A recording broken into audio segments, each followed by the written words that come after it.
All right, so thanks so much for agreeing to do this. It's nice to see you. Sure. Yeah, you too. I'm glad we got this all coordinated. Yeah, yeah. Life is crazy. Yes. So I thought a good place to start would be, would you mind just kind of sharing what you do now and what your life is all about now? And then after that, maybe we can go back in time, and I'd love to just hear about whatever parts of your story that you're willing to share. Sounds good.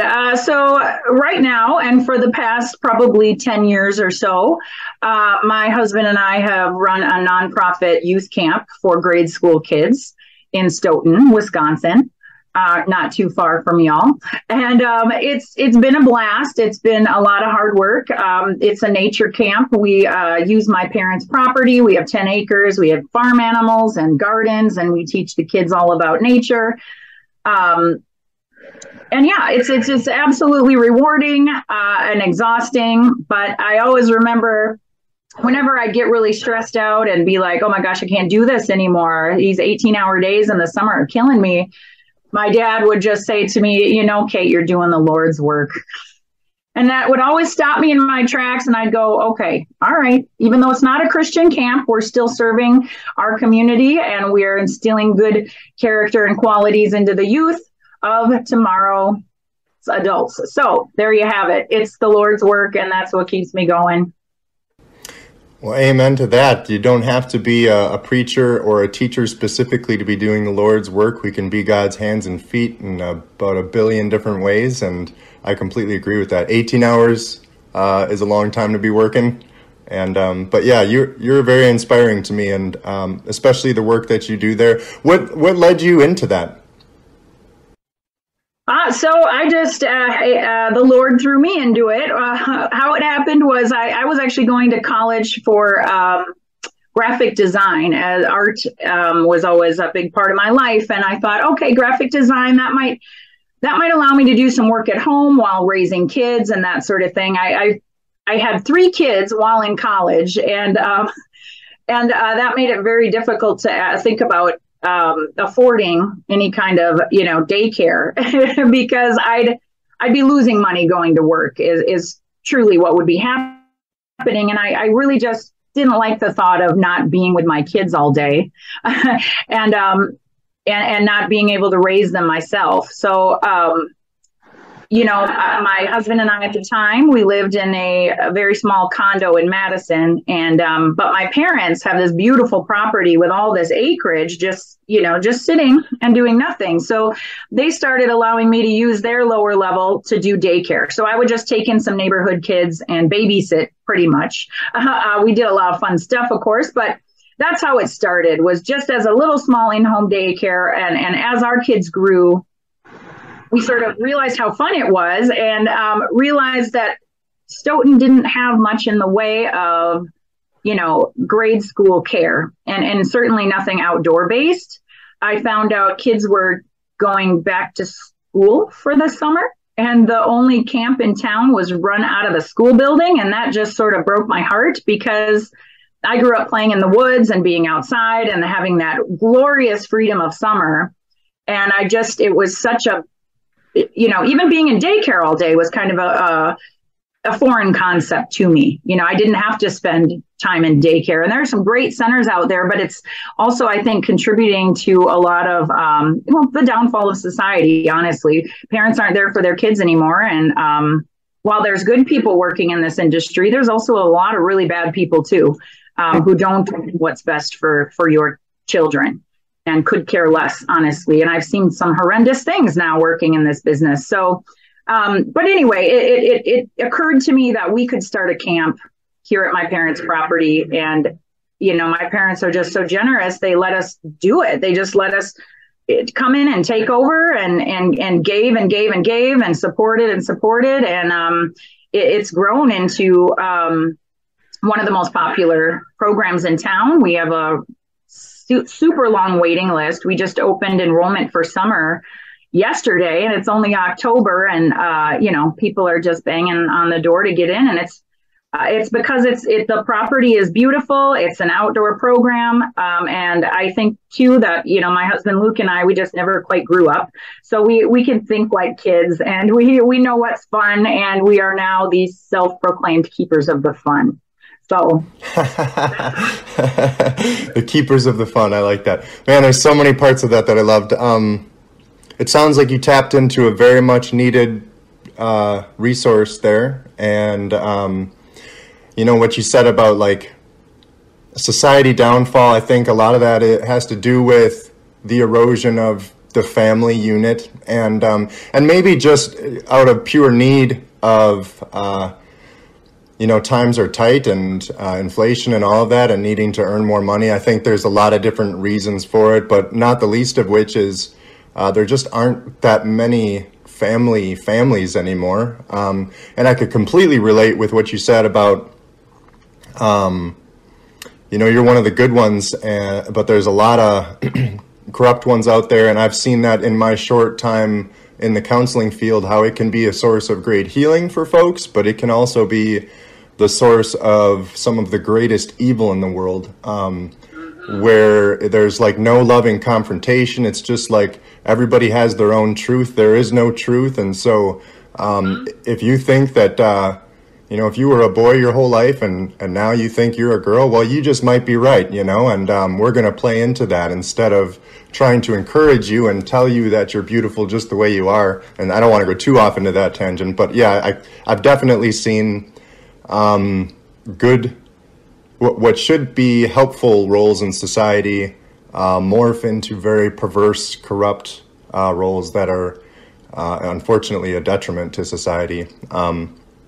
And I love the last thing is, that summertime play and how you guys said you never really grew up. I love that too, because in a sense, I think that's how we're supposed to be. We're supposed to keep that childlike faith and keep that awe and wonder of God's creation. And so I love that you're instilling that in those kids there, and that it's blooming and blossoming, and you're able to touch even more lives there. So it's such a blessing. Awesome. Yeah, I mean, you're so right, Dave.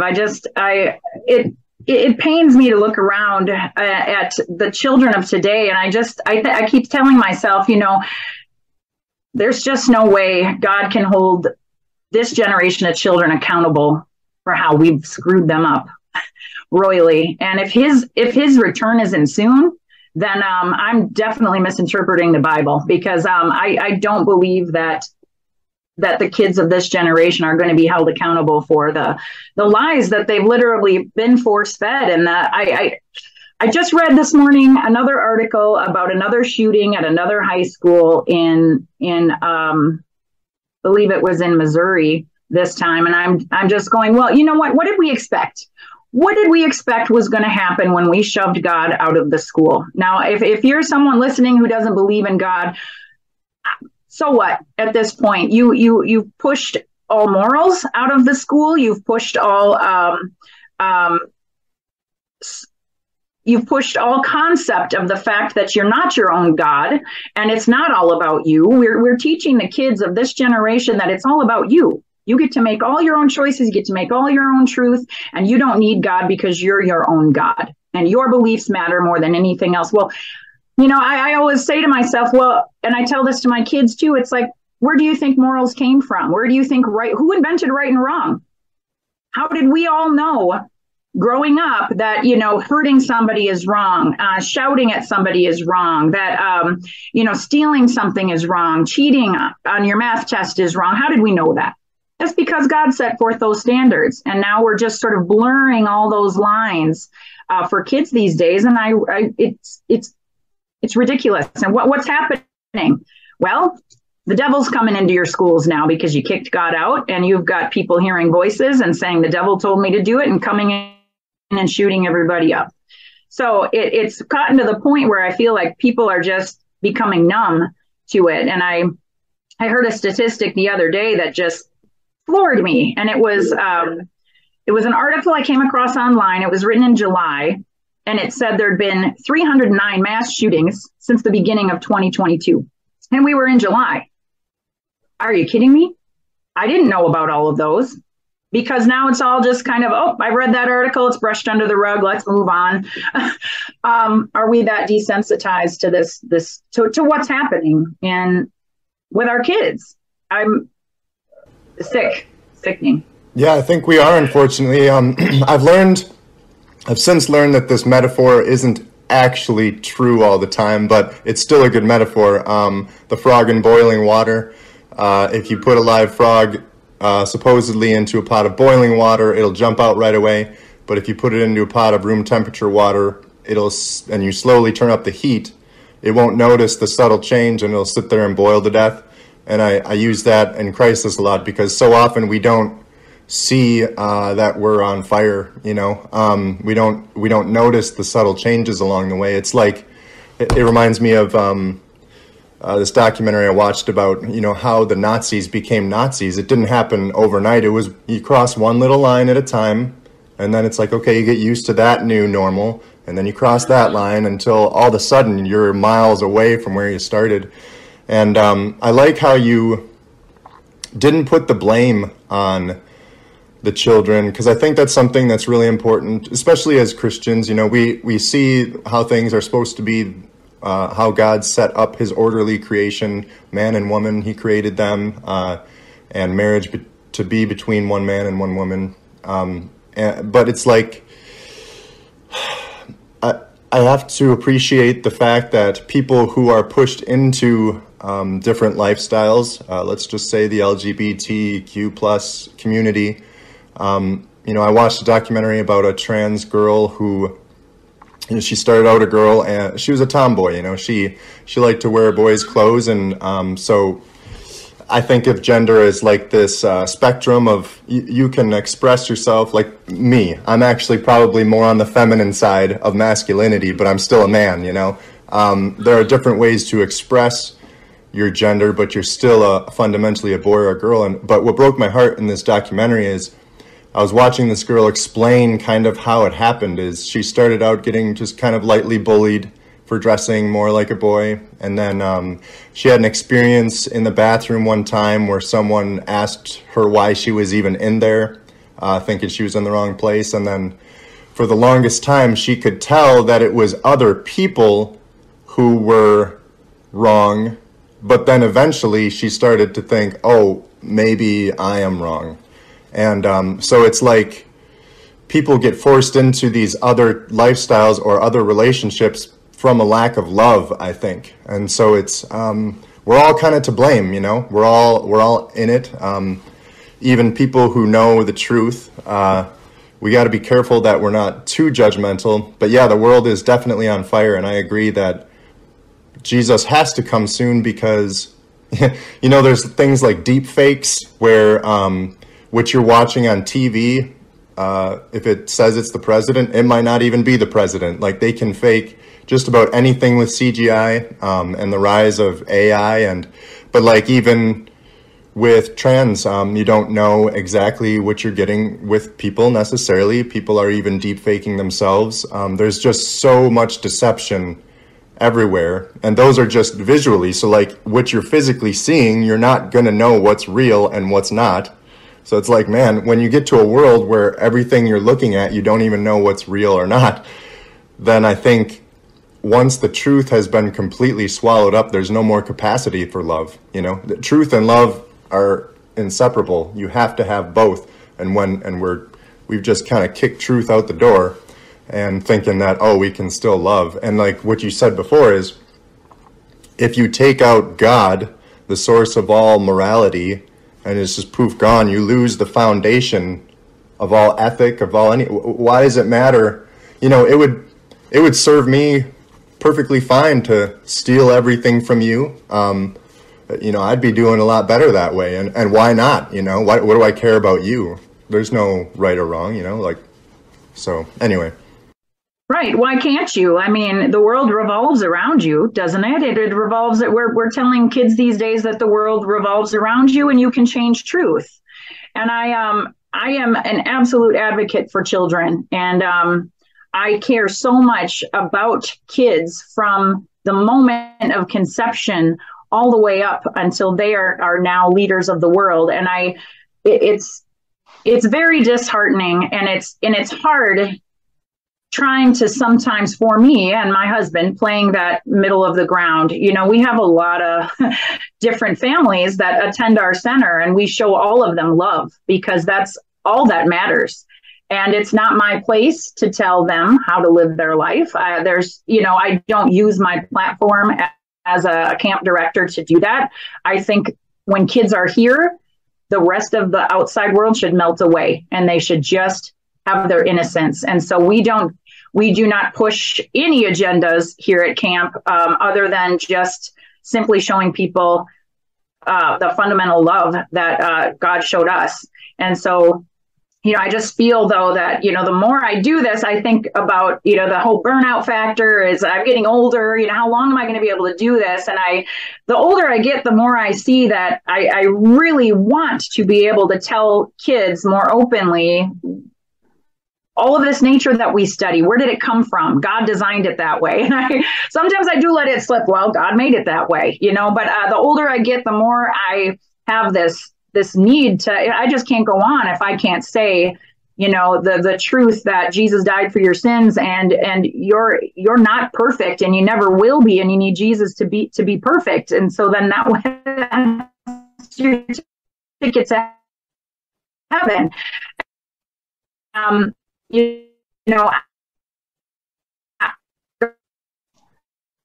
exists. Look around.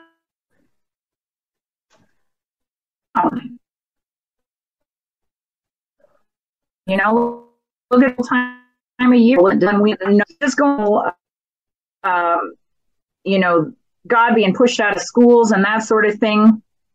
I feel like,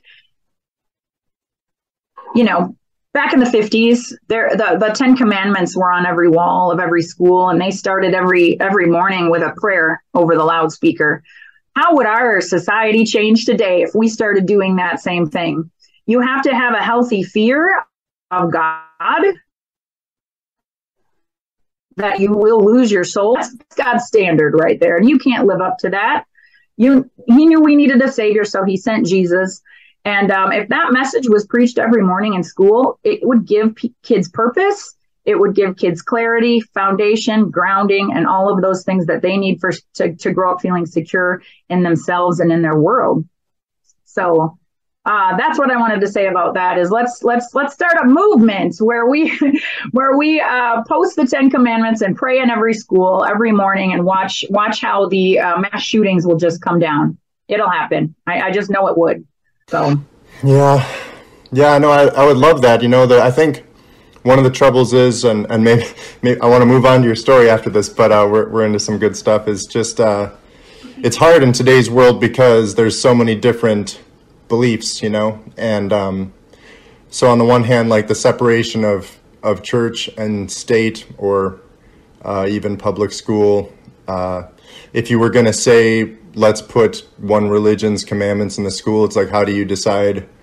There'd be other people saying, well, it should be our law in there. And so it's, I think, birthing pains to the end, unfortunately, and I don't know that there is necessarily a way back, or that there's even supposed to be. I've thought a lot about how in the days of Noah, I doubt that Noah was going to church too much anymore, because it's like, what church would he have been going to? I imagine they are probably just worshiping at home. So there gets to be a point where, unfortunately, I think God's people will be more and more persecuted and forced into isolation, probably. And I guess, I don't know. We'll see what happens, but I definitely feel a fear on my end of how much I can share my faith with what I do in my work. So I try to do it, like you said, more in subtle ways and just living it out, And along those lines, one thing that's really been striking to me lately is the thought of Jesus is the Word made flesh. I just posted something on this on my page yesterday. So when Adam and Eve separated themselves from God with their sin, God gave them his word, a promise that he would send the Christ to redeem them and save them. And if he didn't keep his word, if he didn't flesh that out and actually live it out, then God would be a liar. He'd be a hypocrite. But then Jesus did come in flesh and bone and embody that word, that promise. And not only that did he show up, but then he lived his life in perfect communion with his Father. So faith without works is dead. You know, I can say that I love you all day long, but unless I actually show it and embody that and flesh it out and make that word flesh, then I'm a liar and a hypocrite. So in the same way that Jesus is the word made flesh, I think he then calls us to all be the word made flesh. You know, we can say we believe all day long, but unless we flesh that out and actually live according to God's law, then our faith is futile and it means nothing, and we're just liars. So we are all called to embody that word, you know, and we'll fail. But Christ, through his example and modeling that for us, is how we're able, you know, to have any hope of getting there. So, word made flesh, faith in action. Amen. Amen. I 100% agree. I feel like, you know, if, like you said, we're not all preachers, but I think our one job every day is to just move people a little bit, you know, giving them something when they don't have, whether it's just simply saying, you know, have a nice day, God bless you, you know, is just move people a little closer to Jesus every day. That's all that God really expects from us. And he uses us where he needs us. He puts us in positions we need to be to further his kingdom. And we don't even know or realize that sometimes, how he's really working behind the scenes in each one of us. And, you know, you mentioned church. Yeah, church. Woo, church is different nowadays. Church is something else. I don't attend church on a regular basis anymore. I don't. Partially because my daughter with autism just can't handle the environment. We were able to go when she was little, but the older she got, the more sensitive she became to large crowds and microphones. And one day there was feedback on the microphone at church, and she hightailed it out of there. And we haven't been back since. We tried other churches in the whole 9 yards, but there's just a difference in, there's not the service I have and tend to be, it's like the pastor's just telling everybody what they want to hear. It's a feel-good sermon, which is wonderful in its own right, but it's not convicting people to change their lives and repent from their sin and leave. It's there's a healthy fear of the Lord, and you need to have that, and you need to remember that, because otherwise, how do you get saved? You need to leave your sin behind you in the past, turn from it. You can't ever stop sinning. None of us can. It's just something our flesh fights every day, but we have to repent, turn away from it, recognize it, know that it's wrong. And then we can adequately follow the Lord and adequately accept him as Lord of our lives. But, you know, when you look back into the Bible, look at Jesus and his disciples, and their church was that. I mean, they were out in the woods and they were together, and that was their church. So church can be me and you sitting here right now, reading scriptures. Church, we tend to just do family church. We watch videos, we read the scriptures together with our kids, and it's kind of it. I think a lot of churches have gone this sort of woke approach to the world, and yeah, there's still some good ones out there, but they're getting harder and harder to find. And I truly asked Jesus, what will the signs be of the end and your soon return? And his first answer was, do not be deceived.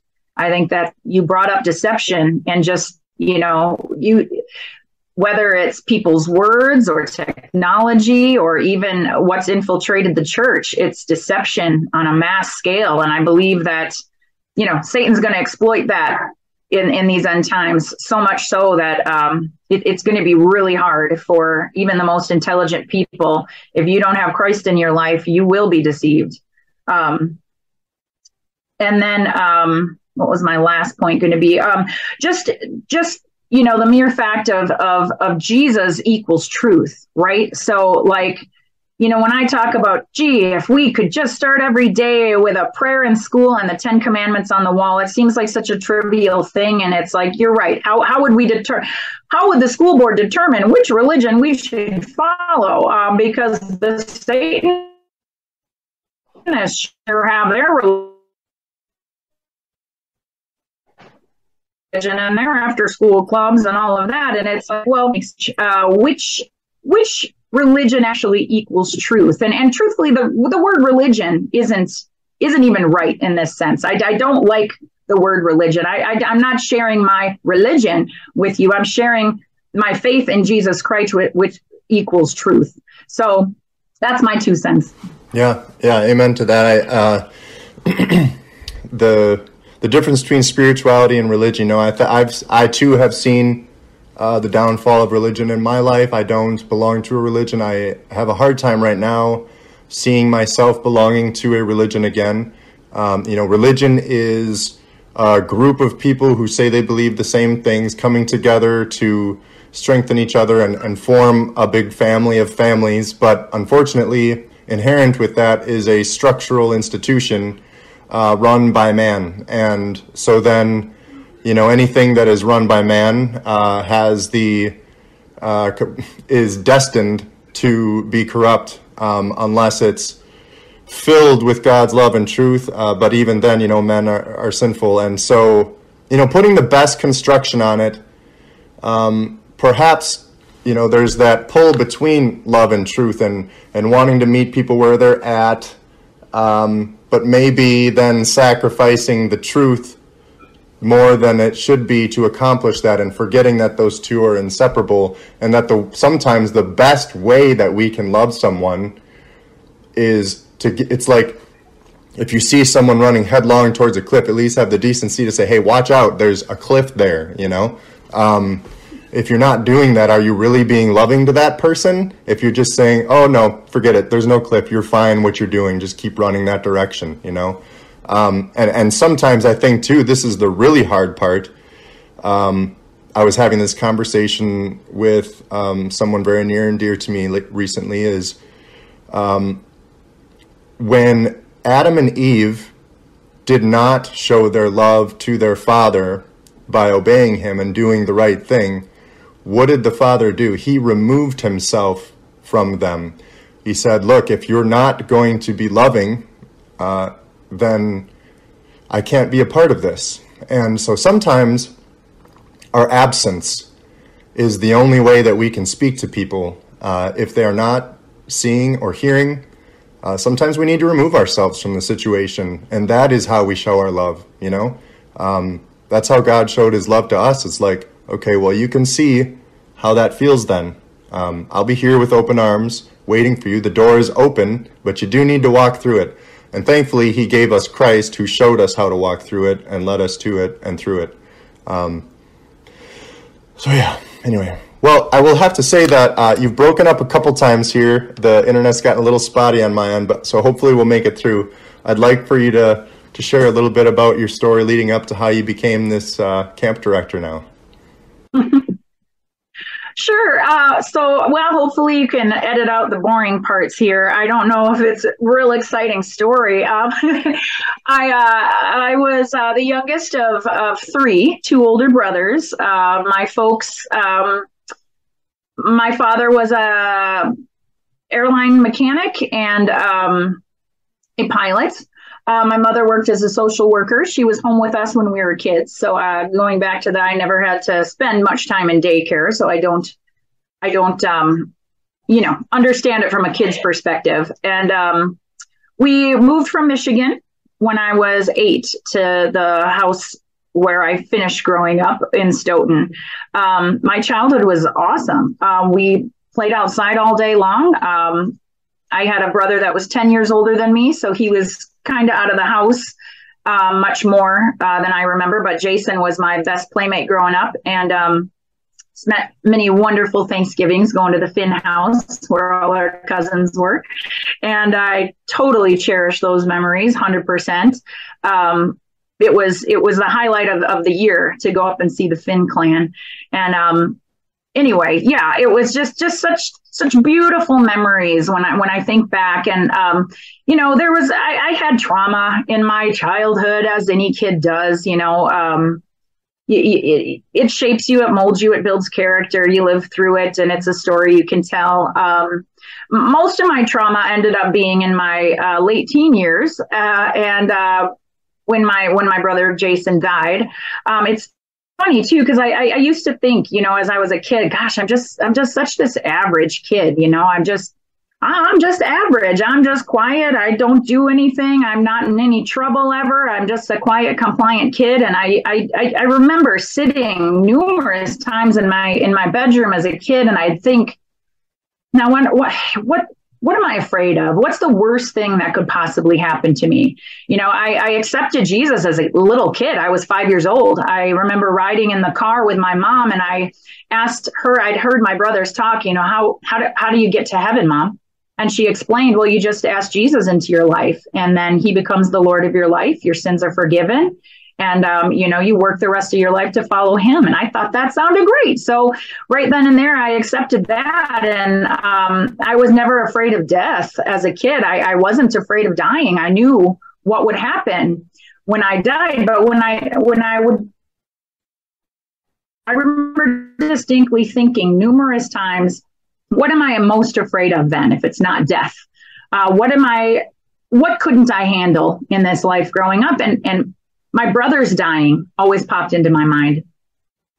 And I would sit and think about that. Oh, I love my parents, but I could get through my parents dying because I've got my brothers. They were just my solid rocks growing up. I was the little sister, never spoiled or anything like that. I mean, I was a tomboy too. I'm the epitome of what tomboy was growing up. But it's so funny to me that I remember that moment in my life as, if my brothers died, that would be the worst thing that would happen to me. And I would actually cry when I had these thoughts in my mind. And looking back now that both my brothers have died in my life, I think back to that moment, and I feel like God was sort of preparing me. Wow. Like he was saying to me, you know what? Okay, that's truly what she is most afraid of, but I'm going to let her have these thoughts because I am going to show her that I am just going to carry her through this. Through nothing I could have done to carry me through those horrible times. It was 100% Christ. And now I know he prepared me for it, even starting as a little kid. So I had just graduated high school, and my brother Jason was up at Eau Claire, going to school for electrical engineering. And he had started a computer business on the side. That was actually, and it's fine for me to say this because I don't believe my parents would mind a bit. He had gotten himself into some, in with some bad people, and was growing marijuana, and he was doing it in an office space he was renting. And in the process of rigging up an air conditioner to cool these plants in his office space, he was accidentally electrocuted. The hard part, and it was super traumatic, because not only did my parents were completely blindsided by the fact that he was involved in any kind of drug activity at all. And so not only was there this grief of this sudden shock of Jason dying, but there was also this added element of like sifting through all of this stuff with the police. So it's all very surreal when I think back on it. And you knew Jason. He was wonderful. He was one of a kind. The type of person that when you meet him, you never forget him. You meet him, and 5 minutes later, he's your friend for life. And rambunctious, energetic, lived life and fast forward, just never a dull moment when he was around, and cared about everybody. I always thought if he were to die, it would end up being because he pulled off on the side of the road to help a stalled out car, which he often did. He'd just drive around and look for people that were stalled out, because he was a mechanic just like my dad. And so he'd pull over and get the person's car back up and going with the plethora of tools he had in his car.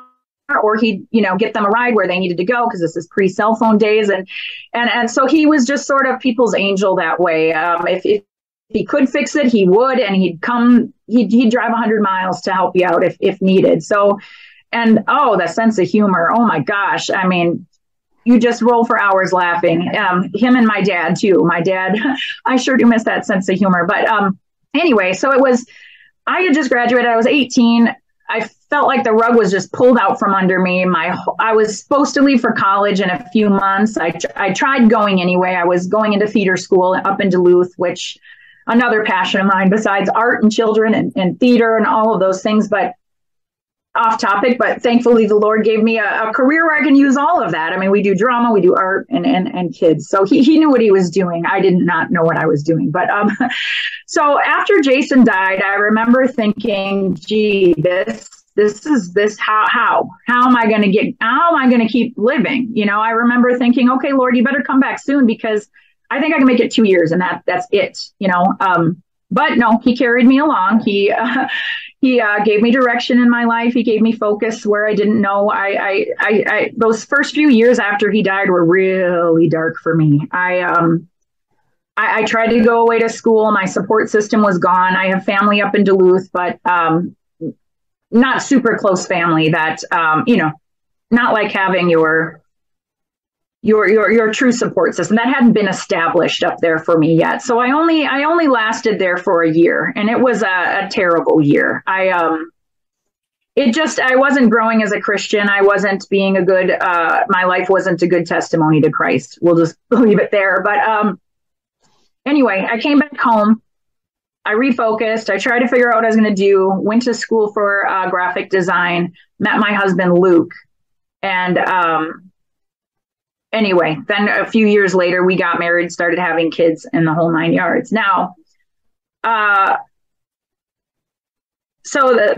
brother Jason's death taught me how to really lean on my faith. I don't know how people who are not Christians. I mean, I know Jason's in heaven. I know he made mistakes. He got into drugs. That doesn't matter. That doesn't matter. He was saved. He knew Jesus, and his funeral was, a standing room only. There were people just wall to wall through that church, and do you know how many people were reached for Christ that day? I mean, so many of our friends, not to mention my mom's side of the family, none of them were Christians. They were great people. The Baker side of the family, they were great people, but faith wasn't really part of their everyday equation. And most of them accepted Christ at my brother's funeral. So I had to look at that picture like, okay, would I sacrifice my brother again to know that all of this family will be in heaven with me? I guess so. I have to say yes. In fact, that was the whole point, right? So my Father God used Jason for this purpose. And as hard as that was for me in my selfish existence to have to lose him, I know that it served that greater purpose. And at the end of the day, what difference is it going to make? Because we're all going to be in heaven for eternity. Our life is but a blip on the radar. And so I couldn't have seen life that way if it wasn't for Jason dying. So fast forward to 2013, when my brother John died by suicide. Really rough year for him. He had, if you go back to 2001, 9/11, he worked at the World Trade Center. He was a graphic designer for Merrill Lynch and worked in building number 7, which is not the Twin Towers. It's the one kind of right behind. It's one that did fall, with much speculation about how and why that building actually fell. But that's a whole other rabbit hole we can go down someday as the what really happened on 9/11. But I can tell you what happened to my brother. He was on his way to work. He was late that morning, which I think is also a God thing, because if he wasn't late, he would have taken the subway into the basement of the World Trade Center, and then he would have gone up to floor whatever 80 something and taken the skywalk across to Building 7, the World Financial Center, which is where his office was. So because he was late, he was not in the two towers. He was outside getting out of his taxi cab. And he was looking down at a newspaper when the first plane hit. He just heard this explosion. And so he was spared from, dying that day.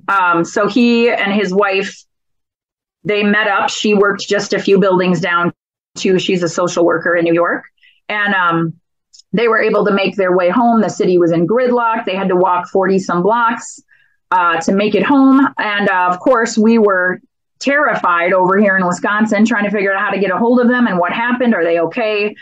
It was about 2:00 in the morning, and we did reach them, and everybody was fine. I'm certain, though, that this event caused my brother's life to kind of spiral downward. He eventually was laid off from Merrill Lynch. He was suffering from PTSD. He was self-medicating with drugs and alcohol, and decided he was going to work on his writing and his art, which is wonderful. I mean, you're in the right city to do that, right? You're in New York City. This is the hub of art and, art of any form. So his wife backed him up at the time that he was going to 100% pursue his dream of getting his artwork into galleries in New York and becoming a published author.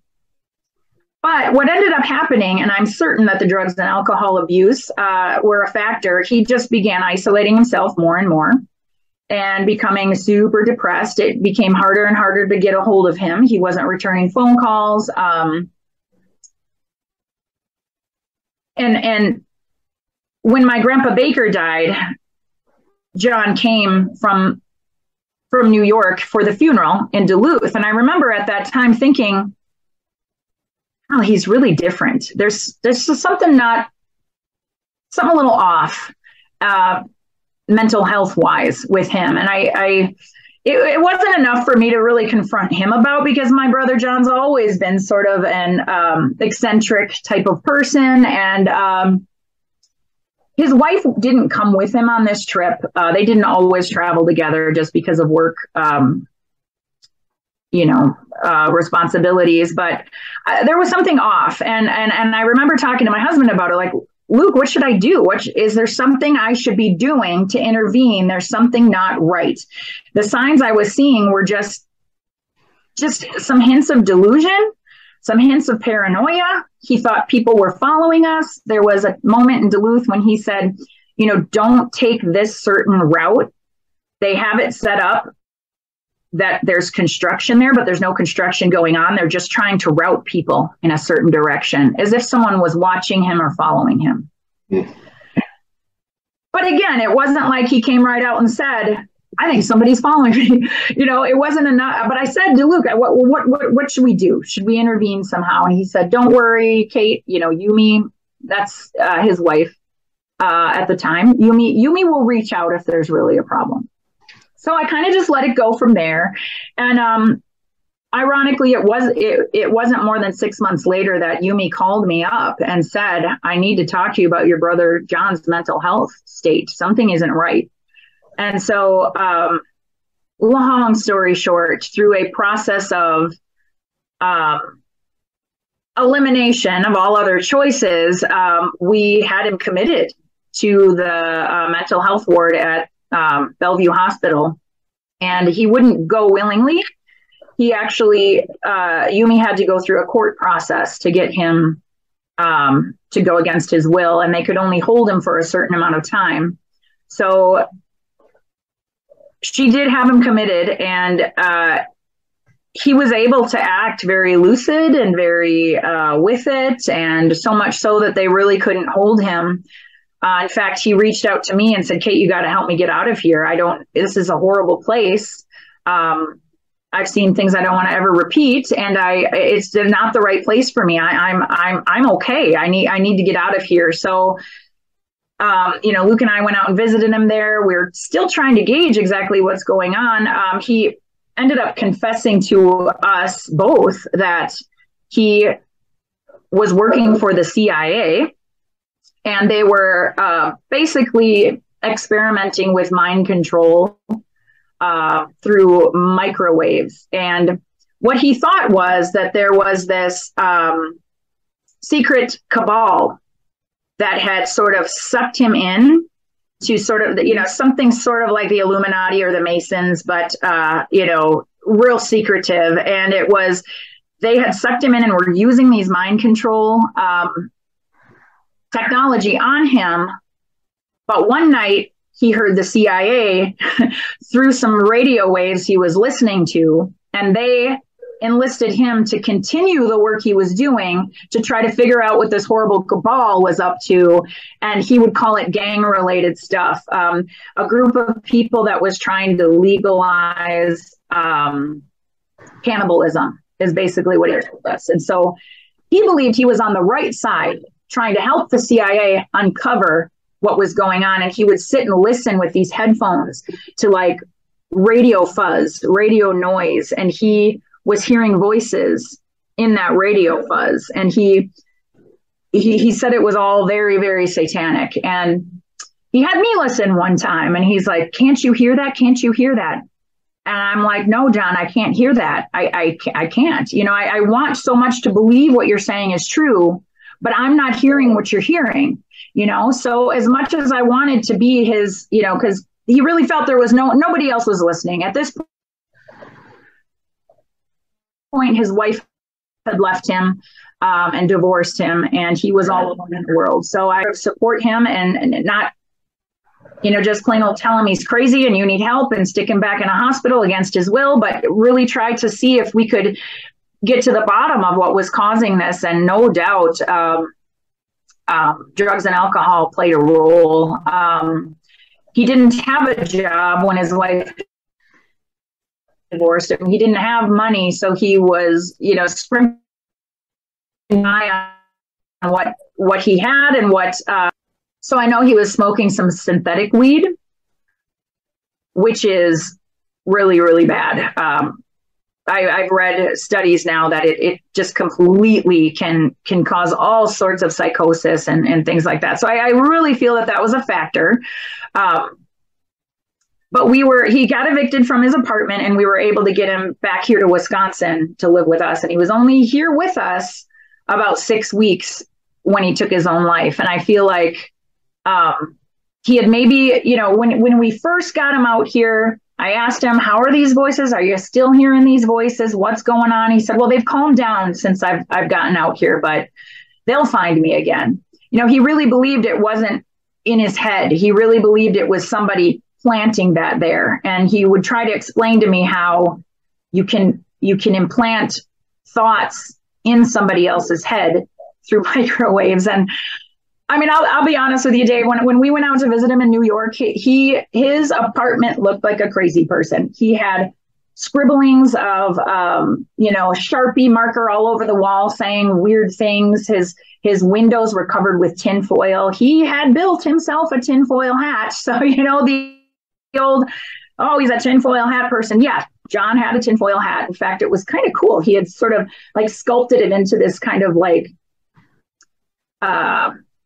maybe goat head looking mask, kind of satanic, but still kind of artistic at the same time. And wow, the whole thing was just crazy. We just thought, if we can just get him back to Wisconsin, maybe if he's around people that love him, he'll seek the help he needs. Because, well, as you know, working in the mental health field, a grown man who doesn't want help and can pass himself off as normal isn't going to get any help. So he was able to, his gentle spirit, he was sort of opposite of Jason, where Jason was like out there and I'm going to have a blast and every day is an adventure. John was very, very calm, quiet spirit, subdued, gentle soul, and wouldn't hurt a fly, So during that time that we were trying to figure out what to do to help John, if there was anything we could do to help him, because the system in place, there weren't many options for him. We tried the hospital route, we tried the psychologist route, and there just weren't any good answers. He was prescribed like an antipsychotic pill for a while, but he didn't like the way it made him feel. It made him feel robotic. It made him feel like his creativity was gone when that's naturally all that is in him, his personality and art and things like that, he couldn't tap the creative part of his brain anymore. And so he stopped taking those, unfortunately. But I remember the day that his ex-wife actually shut off his phone finally. I feel like that was the day he sort of gave up, because it was like, he still had a cell phone. Yumi was paying for the cell phone, but the day she cut him off, I felt like that was the day it all hit him, that he knew, that relationship with her was truly over. There was no way they were going to find their way back to each other. So it was a Monday morning. I remember it was raining outside. I was getting ready to start what was an in-home daycare in the basement at the time. He walked downstairs. He said, "Hey, Kate, your driver's side window's open on your van." I was like, "Oh, thanks, John. Can you shut it for me?" He went up and shut it for me. And those were the last words I ever spoke to him. Later that morning, my mom, who happened to be off work that day, found him hanging in the garage. He had killed himself by hanging.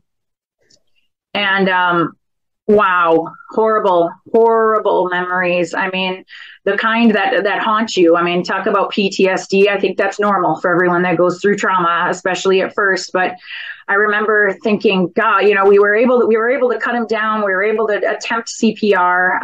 Paramedics show up. The whole thing's a whirlwind. But he obviously did not make it. I think he had been there for probably an hour or so before we found him. But here's the interesting part.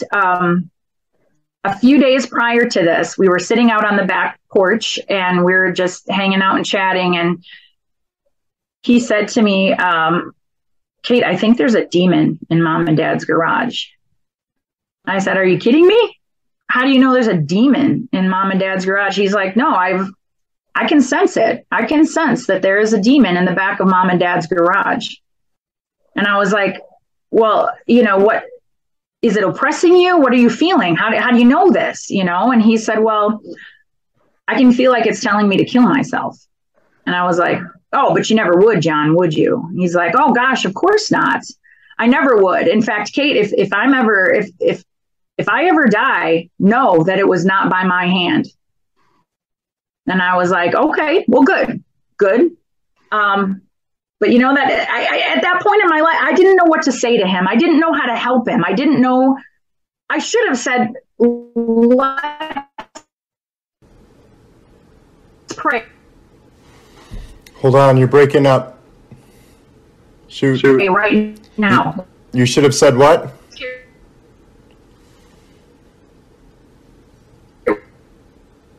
Rid of that. Here, hold on 1 second. You're breaking up a little bit, Kate. Get rid of that demon right now. I didn't know any better at the time. Praying for the connection to go through. Dear Father, am I on now? Yeah, you're still a little breaking up. Can you hear me? Yeah, now I can hear you. Yep, go ahead.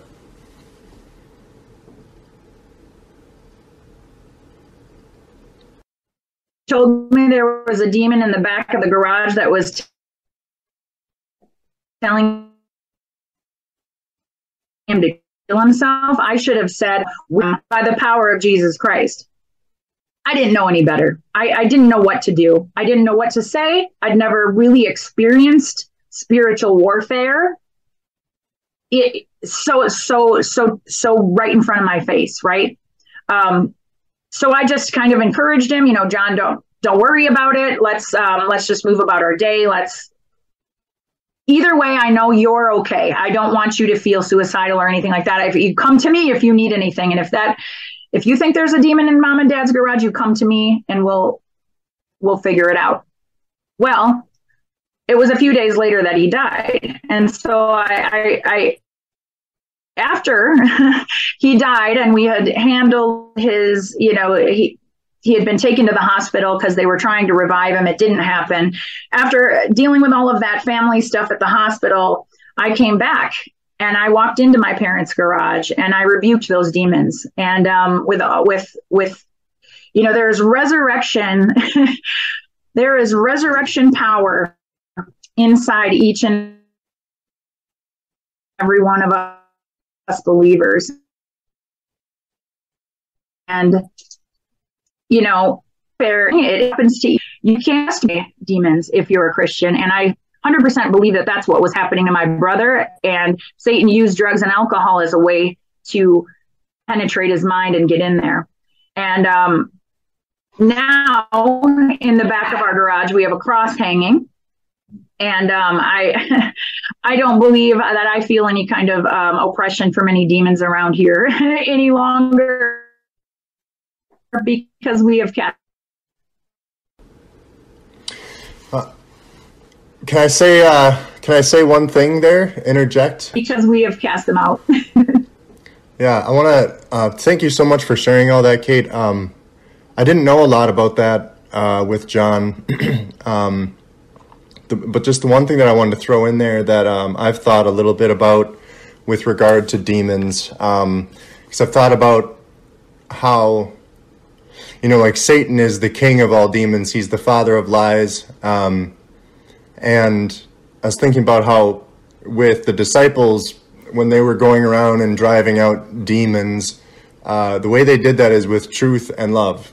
And I've thought a lot about, like, what is a demon? And, I'm not saying that I know this absolutely, but one of the ways that I've thought about demons is as lies.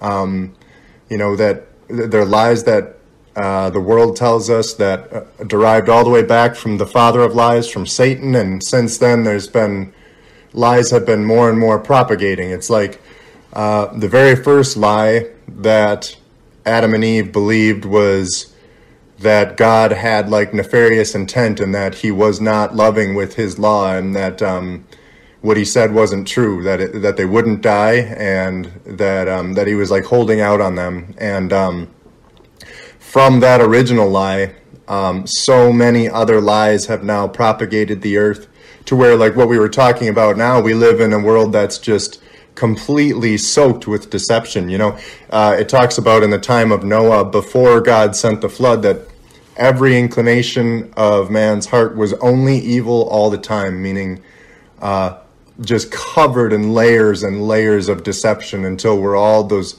frogs boiling in water, so to speak, and don't even know it. And so I think that there are many ways that those lies, that those demons can propagate and infest and make their throne in our hearts and minds. And one of those ways can certainly be through dependence to substances and trying to find our comfort and our strength and our peace from those. Not to say that medicines in whatever forms can't be useful as crutches for a time to pacify our pain, but if we put all of our hope in something worldly, then ultimately it will fail us and maybe even worse, lead us down a dark road that ultimately leads to our destruction. I find that absolutely fascinating,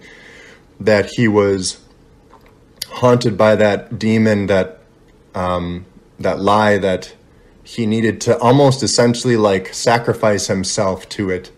And that's the part about mental health that I think is super important to remember, is only God knows all of the factors that are playing in our hearts and minds, in our soul, in our spirit. And he sees through all of that. And so I have no doubt that John and Jason are both on the Golden Shores already waiting for us. But yeah, what an absolute nightmare. I can't even imagine that pain and that trauma. It's shaking me up right now just thinking about it, and I wasn't even involved with it. I'm so sorry that you had to experience that pain, and that your whole family had to go through that. I guess it's a blessing that you were able to have some time with him before the end. Certainly we have that hope and that assurance that we will meet again.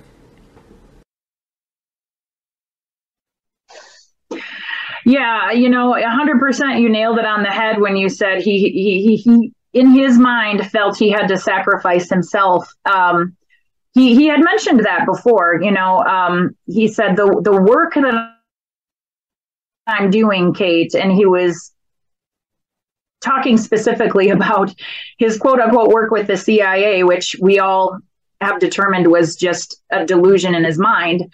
But he once said that he may have to lose his entire life for it. He may have to become a person out on the street. He may have to conduct himself as a person that has nothing to stay under the radar of the quote unquote cabal he was fighting. So yeah, there was some sort of sacrificial element there that he really thought he was protecting us.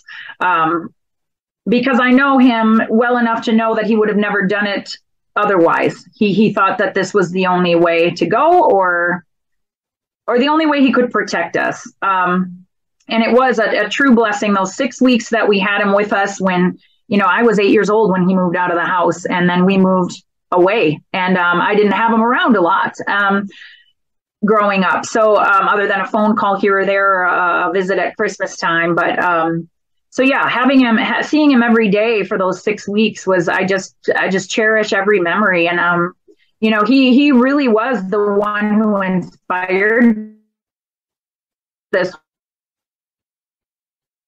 whole nature camp. He at the camp while my kids were growing up, and he was the one that said, you guys should make this a huge garden out here. You could grow produce that the kids could have. You could donate a lot to the food pantries, and you could even get some farm animals out here. And that's exactly what we did. And I loved the idea. It's too bad that he wasn't here to help me fulfill the dream, but I kind of thought he might be. But yeah, I mean, like we know, this life is but a blip on the radar, and we'll be in heaven doing our eternal jobs, whatever those are. But yeah, through his death, just a final thought on what that, the day he died, I had no real clue what had actually happened. And so I started down sort of a rabbit hole of just trying to figure out, was there really a cabal? Was there really a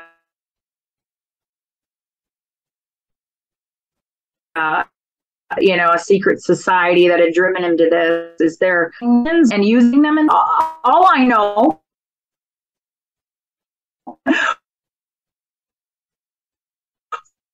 is that they're into ridiculous stuff that people are involved in this world. And I went down this sort of rabbit hole, just kind of like looking into different conspiracy theories. Some are true, some are not, some are convoluted, some are I feel like every conspiracy starts with some sort of truth, and then it grows into what it becomes.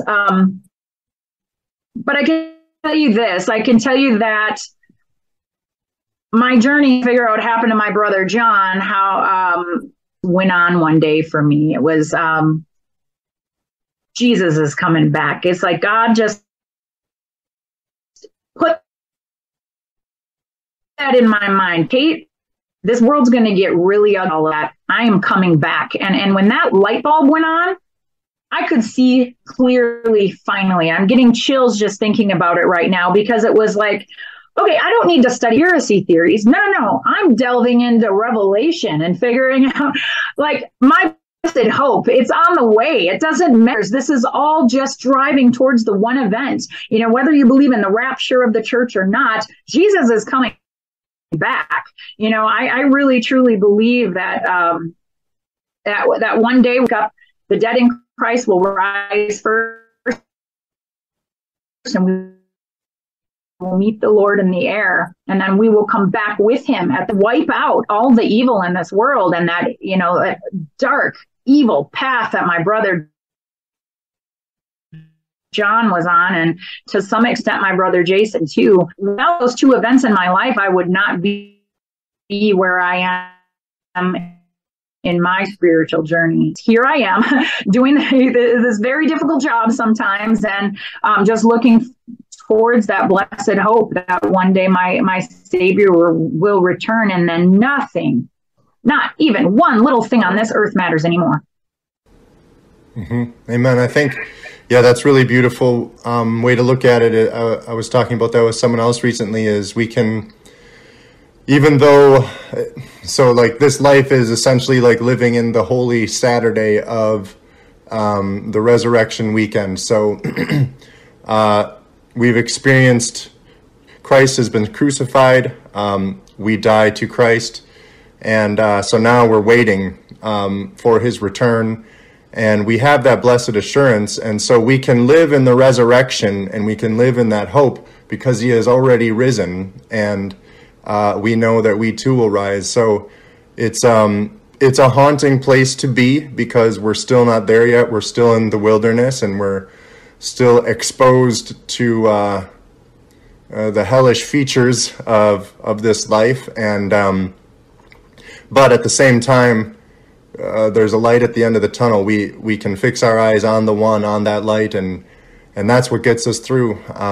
If it weren't for that, there would be no meaning and no purpose and no hope. So I'm so thankful that God held you through both of those experiences, and we haven't even gotten to one more yet. But gave you that rock to stand on when perhaps it felt like you were being thrown about in a stormy sea, you know? Yeah, I think, God looked down at me and thought, okay, this could go one of two ways. I can draw her near to me, or I can let her go her own way and she may end up in the desert journeying on. So I'm glad he pulled me back with that reminder of, you know what? I'm coming. I am king. I'm in control and I am coming. Life is not chaos. I am on the throne and I will see this through.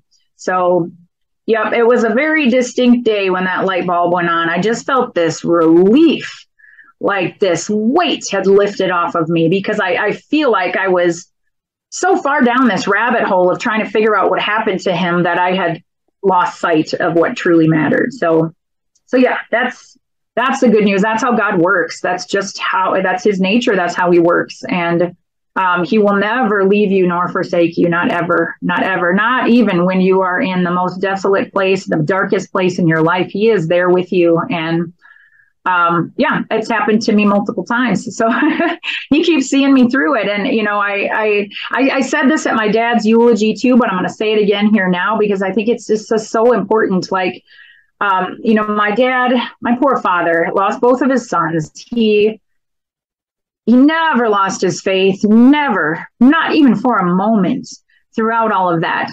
heartache and misery. At the end of the day that John died, the day that we found him, he wrote an email out to family members and he just sort of just lumped everybody, family, friends, all in this email just to say, hey, here's what happened. Pray for us. We need you now more than ever. And he signed off the email, God is good. And I remember reading that and I'm just like,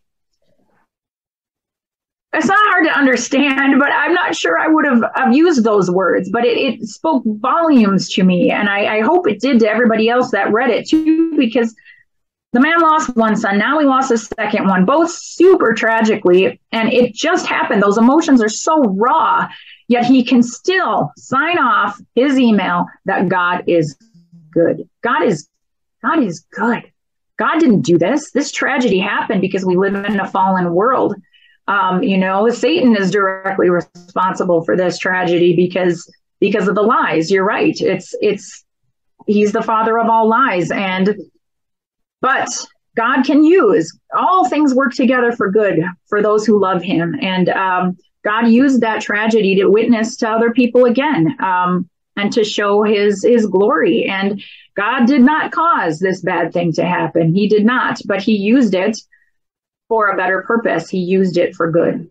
So again, you got to go back to would I lose my brother again if it meant one person became, a true believer in Christ? And I guess the answer is yes.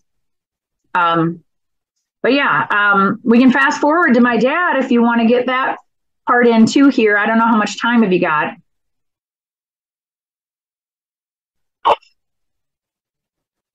Okay, so moving right along, COVID. COVID changed the world, didn't it? Um, COVID took away a lot of our freedoms, continues to do so. I myself personally was very careful when they, told us, "Hey, schools have to close." We closed our business. We wanted to be good little soldiers and do just what we were supposed to do in the eyes of society. Protect everybody. We don't want to get, our elderly sick. We don't want to be responsible for deaths. We need to give up our freedoms. We need to wear masks. We need to, wash our hands and wear gloves when at the grocery store and wash your groceries. And we did all of that. Looking back on it now, I know none of us really knew what we were up against with this whole pandemic thing. I think that it didn't really help in the long run. I think that the inevitable still will happen. The disease will spread. The virus will spread. People will still get sick. It's just prolonging it a little bit. But I think, you can argue all day long, do masks help or not? Did the lockdowns help or not? I can tell you one thing, that it did no favors for our kids. My daughter, who has autism, can no longer attend school because she was so much anxiety wrapped around those masks. The speech and language delay is her biggest challenge. And so you can't really explain to her what's going on. All you can do is try to help her tolerate this thing over her face all day that, frankly, I can't breathe in at all. And while we were careful to follow the rules, business-wise, we did allow, we're an outdoor camp. So thankfully, there was never a mask mandate outdoors. Kids could run free outside, but some kids still chose to encourage them to take breaks from their mask. And I don't believe that the public school did that at all. I think that they saw it as more of a control factor rather than what's common sense here, especially for a special needs kid. Last year, halfway through the year, they finally said, okay, fine, she doesn't have to wear a mask any longer, but it was too late. The damage was done. And this year she wouldn't set foot back in the school. She started coming home crying every day on the bus. And we finally figured out it was all tied to these masks. And so the other really bad thing that I feel like COVID did was it made a lot of people die alone in a hospital without their family. And I don't care what the virus is, and I don't care what is going on. That is wrong, and that is evil, and it's another lie spread by the evil one. My dad, we had protected him very well from COVID. He was old and not able to get around. He was sick for a lot of years with kidney failure and that sort of thing. But he, was always able to rebound and, keep trucking along. We always used to say, well, Dad, you're too stubborn to die anyway. You're gonna be fine. You'll get through this one too. And he had that great sense of humor when laughter is the best medicine. I 100% agree with that. But this time was different because when he went into the hospital, he did not have COVID. He got COVID at the hospital. And my mother, who was the only one allowed to visit him because they had, visiting restrictions at the hospital, she also came down with COVID a few days later. So now she's not able to visit him. They quarantined him in a COVID wing, and he was only allowed one visitor every 7 days. So my mother, who is saved his life many times just by advocating for him, because she's worked with developmentally disabled adults for most of her career was that, and so she was very versed in medications and it's also an interest of hers. She just likes to know. Medical awareness is one of her hobbies, and so she was always advocating for him, and he was a complex medical case, so I'll oftentimes misdiagnose with different things, and it was always my mom fighting for him to. She has the best memory in the world too. She remembers every date, every doctor appointment, what was said, what was done. The woman's amazing. She's an encyclopedia of knowledge. But she was his best advocate. And so now that they're separated, it got real scary because, you know, hindsight's 2020. What we should have done was got him out of the hospital the second we found out he had COVID.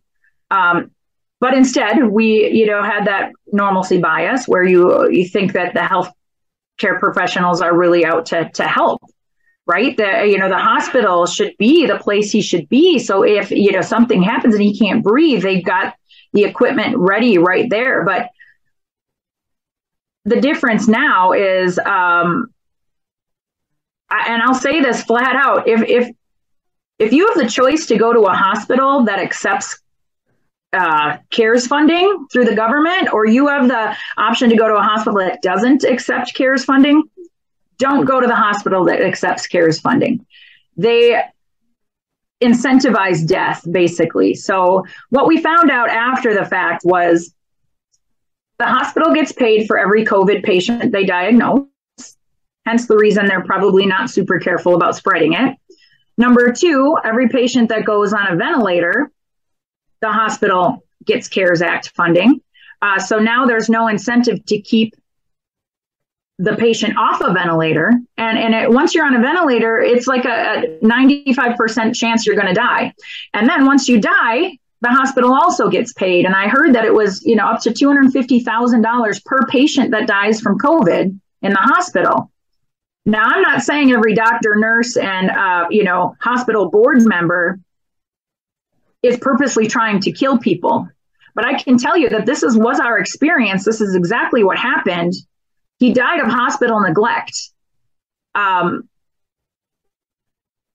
he had to do it alone.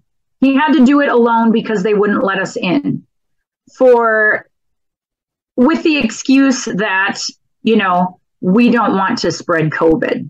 And it's like, if my father is dying and I want to subject myself to this virus, which for me is going to be a bad cold, big deal, I'm going to do it. Let me in. You know, that it was Christmas Eve and he was in the hospital. They wouldn't let me in on Christmas Eve to give him a Christmas gift. I got him a Let's Go Brandon mug. And I knew he'd love it, right? And so I'm like, I just want to get this Let's Go Brandon mug into my dad. It'll cheer him up. And they wouldn't let me do it. They literally have armed guards at the door. They don't let you in. I would have been arrested if I went to see my father on Christmas Eve at the hospital. There is something evil about that. There is a lie being told that people are believing, and it's a government control, and it's a controlled depopulation.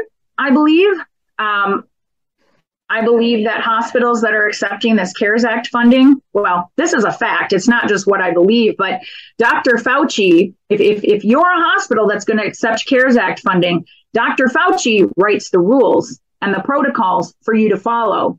So if Dr. Fauci says, don't use monoclonal antibodies, don't use ivermectin, don't use any of these other early intervention drugs, then you don't use them. Even if you as a doctor feel like it would be in your patient's best interest, or since you're in charge of your own healthcare and you say, but I want these drugs, I want to try these early intervention drugs, the hospital can still say no. And so that's what happened to us. We were screaming from the rooftops, please try this, please try that, please try this. Those are things we could have done if we had him out of the hospital, but he was stuck in the hospital. And so I don't know if I mentioned this, but the reason he had gone to the hospital was to have a partial foot amputation. He had gotten an infection in his toe, and because he was diabetic, it wasn't healing. And so they had to amputate the top portion of his foot.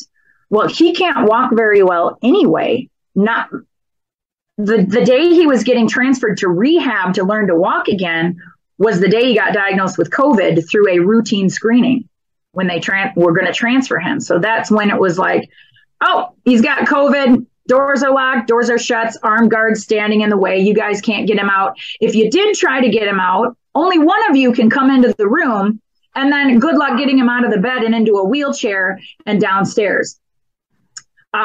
So that was kind of what we were facing. I think if we had to go back and do it, We would try.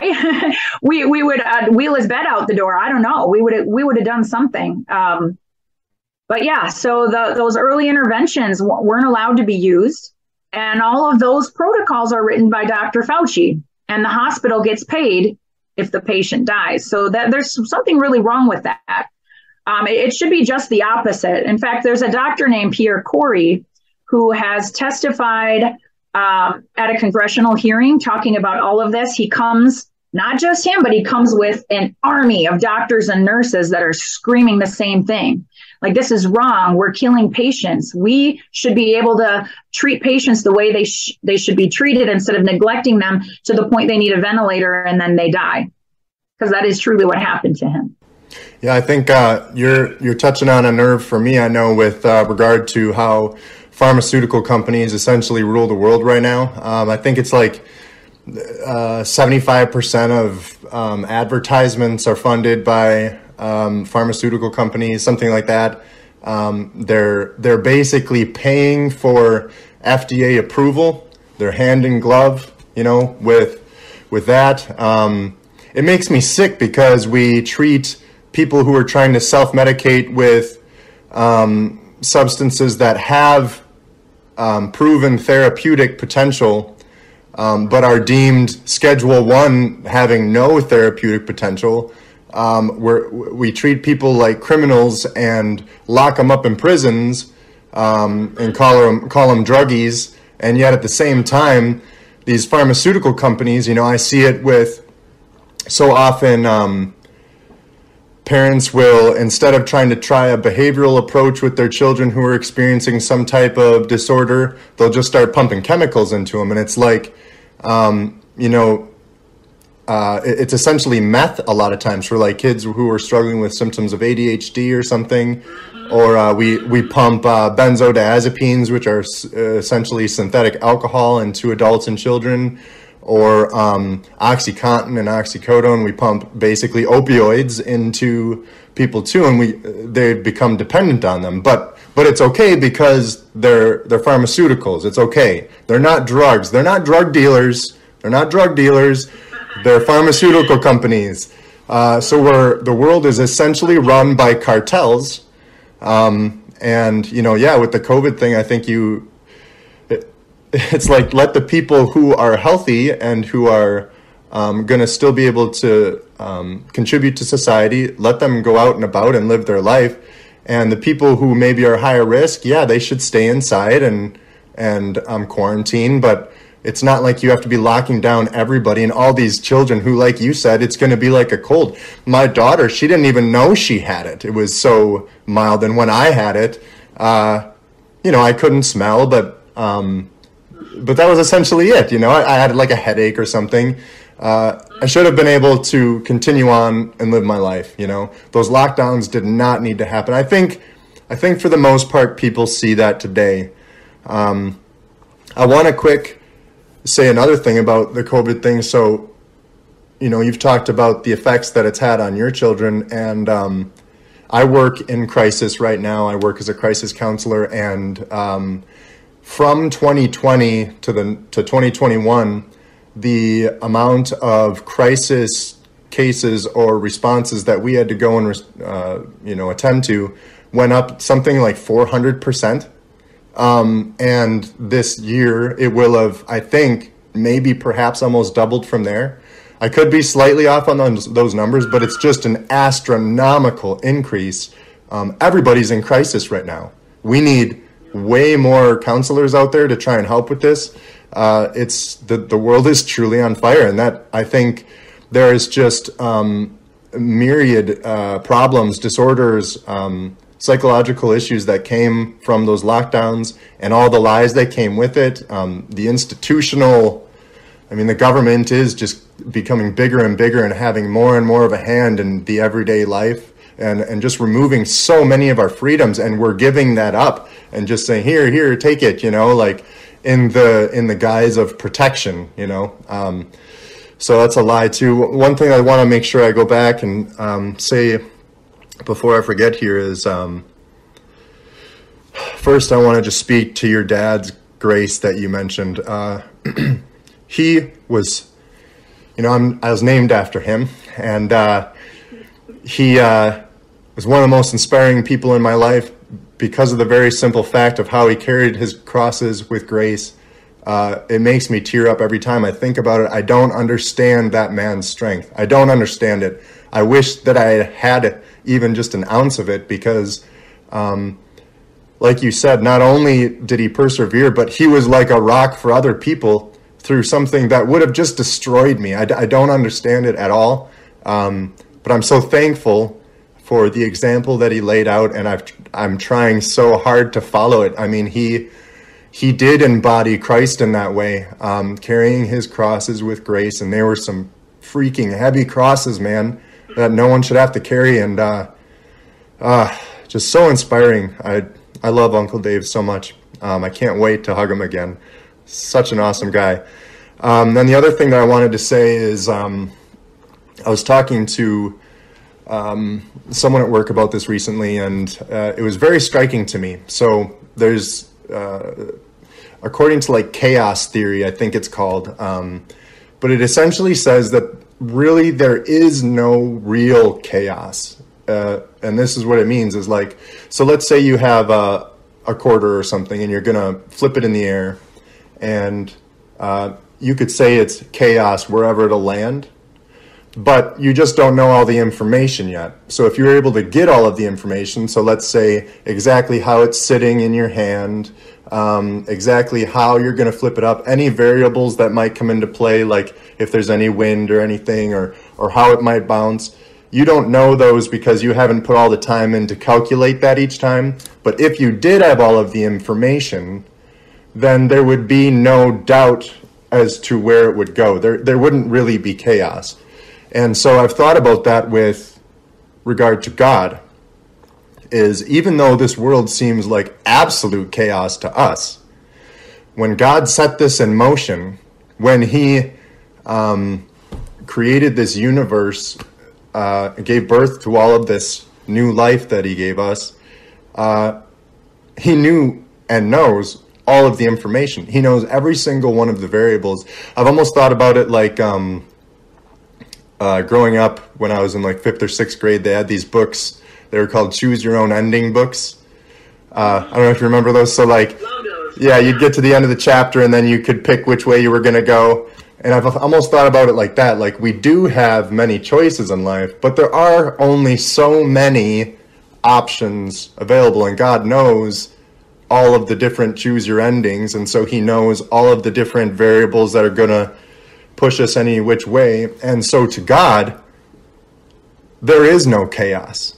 In all things, God is glorified. In all things, God works for the good of those who love him. And actually, sometimes it's, as you've alluded to here, sometimes in the darkest of moments that God is able to work the most profoundly. And it's really only in the darkest of moments that we're even looking for that help. So it draws us closer to God. We fall on our knees and we need to look to Christ. And so, yeah, I guess it was a great comfort to me to think in that way. We're kind of just dropped in the middle of it all, and it's like, whoa, this is madness. But for God, who set it all in motion and who says he had a master plan for it all, there are no surprises. There really aren't. So I find great peace in that. Oh, yes, 100%. I mean, I feel like this whole COVID thing was driven by fear, and our fear was exploited by the powers that be to get us to conform. And when you know that God's on the throne and he's in control, then that fear melts away and you can see clearly and not be driven by that fear. And there's no one that's going to be held responsible for the trauma that this has caused on our kids. And my daughter Ava being a prime example of that. She can no longer attend school because of her fear, and you can't explain that away to her. It's just something she's going to have to work through on her own. And luckily God's blessed me with a flexible schedule so that I can be with her. And when we get done here, I'll go downstairs and work on her virtual school with her. So yeah, I'm super thankful for that. And, but, a lot of families are not in a situation where, their hands are tied. They need to be at work, and their kids are at the mercy of the system, whether it be public school or daycare, or, at the mercy of a system that's being run by people that don't have your child's best interest at heart. Not always, though many do. So, and in talking about, just all of this, it reminded me of a documentary I watched about the Amish community. And when the vaccine came out and the vaccine was being pushed, and it was this big control thing, like you won't have a job if you don't get vaccinated. And maybe I shouldn't say that word. I'll get your podcast banned on whatever platform you put this out on. But I should say a code word for it, the jab, right? Let's call it that. So there's this big push to get the jab, and basically you were less a second-class citizen if you decided not to get the jab, which again makes the pharmaceutical companies money, lots of money, billions and billions of dollars worth. So every single person better go and get this, even if you don't feel that it's right for you. But anyway, I watched this documentary. That it was a man from the Amish community that was being interviewed, and he said, COVID hit our community very hard, but we faced it head on. And we didn't lock down. We didn't bother with a vaccination or a jab. We didn't close down and stop doing anything. We just faced it head on. And yes, we lost some of our elderly, those that were already sick. The virus hit them very hard. And we lost quite a few members of our community, but COVID went against the three solid principles that we have in our community, which is faith, family, and a work ethic. We're not going to shut down our church. That's our faith. We're not going to, quarantine a family member that's sick. That's when they need us the most. And we're not going to stop working, because that's how we serve our Lord, is by work. That's our work ethic. And that just rang so true to me. I was like, wow, these Amish folks, they got it figured out. They faith, family, and do God's work, period. Amen. Well, is there any more that we're missing to your story, or do you feel like you've kind of wrapped it up? I pretty well have wrapped it up. Those traumatic events in my life is what gave me a stronger faith that I have today. And it's in those tragic moments that God's holding you the closest. And, there's that eternal question, why do bad things happen to good people? Well, God doesn't cause those things. He's just, when those things happen because of a fallen world, he's there to catch you. And, if my greatest fear hadn't come true, which was losing both my brothers, I never would have figured that out. So I guess in conclusion, I wanted to bring up one other point. I mentioned earlier, gosh, there's just not a lot to tell. My childhood was great. I please edit out the boring parts when I talk, but there's something that you said when you were telling your story about being child number 6, and you thought that maybe that marked you in some way. Well, my mom always told me growing up that I was the 7th grandchild born on each side of my family. And I was like, oh gosh, it's got to make me special somehow, right? Like, I'm number 7 on both sides. Well, I couldn't figure out why I wasn't that special, but I'm number 7 on both sides. Gee, God, that must mean something. Well, now I find out I'm really number 8 on one side, right? Because you're number 7. So I just wanted to bring that up, because it really rang true in your story, and how, a simple concept like when you were born, so it sort of puts this in your mind what you should be. And I don't know. It's not about us, I guess. God's got it all figured out, no matter when and where we were born, or what a cloud of oppression we feel we were born under, or maybe feeling I was destined for something great, but what am I actually doing? I don't know. I feel like a failure just as much as the next person. And I feel like, a lot of guilt in my life too. I feel like, guilt, and as far as, why wasn't I there to prevent some of these horrible things that happen? That's a process to get through too.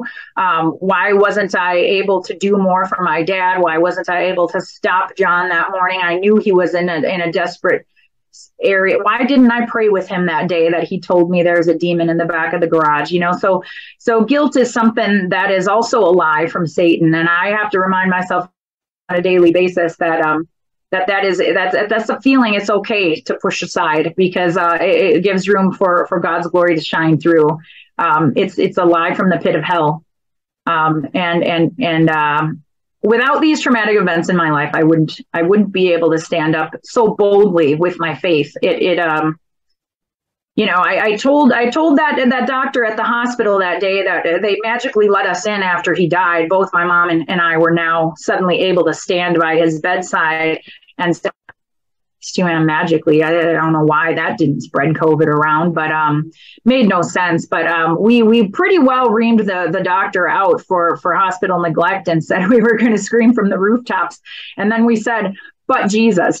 So as much as we were angry that day, we kept throwing Jesus out at everybody that came near us in our grief. So we wouldn't be able to do that if God hadn't stripped away the fear, right? So I guess that we can end on that note. Sure. Well, then a couple last things that I want to say is, first of all, absolutely no part of that was boring. What